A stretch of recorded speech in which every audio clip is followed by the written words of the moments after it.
All right, with less COVID restrictions, more things opening up, and the Vegas summer, spring vibes that we've all missed coming back, it's a good time to remind you about the dangers and consequences of DUIs. I spoke with Law Vegas Now expert Eric Palacios to learn more.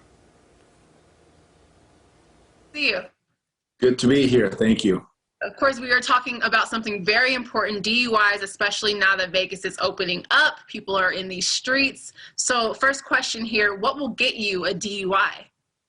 If you have over a 0.8 blood alcohol level, then this will get you to a DUI level of being impaired. So it's very important that even though everybody's starting to go out to let loose a little bit, to still be very, very careful in your drinking. If you drink, please don't drive.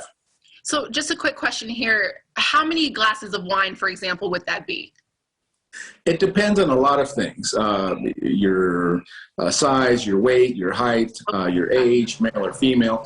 For some people, it's as little as 2 drinks. The majority of people, it's about 4 drinks, maybe a little bit more. But the rule of thumb is if you've had 2 drinks, be careful. It's a lot better just to call a ride service and not risk it.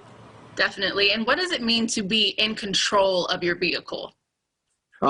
Great question. A lot of people don't realize you can be in your vehicle with the keys in your pocket with no intent to drive and still be charged with a DWI. That means that even though you're not driving the car doesn't even have to be turned on. But just the fact that you could turn it on if you wanted to, you have control. You have the keys in your hand, in your pocket. That can be enough to mean that you intended to drive, and that is a crime of itself. A lot of people say, well, I'm going to sleep it off, and they sit in the front seat with the car turned on listening to music. That can be enough to get you into trouble. So it's a bad idea to do that. Wow, that is a great reminder, something people might not actually know. So what are the consequences of a DUI or a DWI?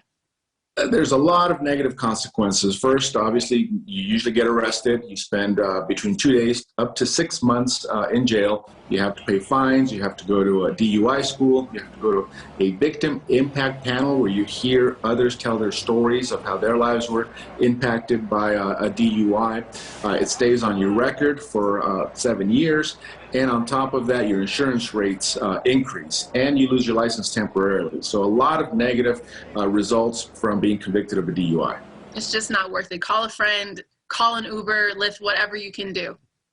I always say that. Call Uber tonight or you'll be calling me tomorrow, and I'd rather you make the first call. That's a good one. That's a good one. Okay, anything else to remind our viewers about DUIs?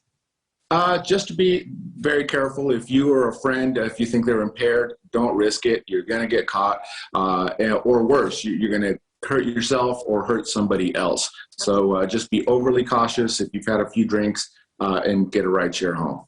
All right. Thank you so much, Eric. Great reminders as always. Thank you for having me. For more information, just give Eric Palacios and Associates a call at 702-444-7777. You can also visit their website, ericpalacioslaw.com. We'll be right back here.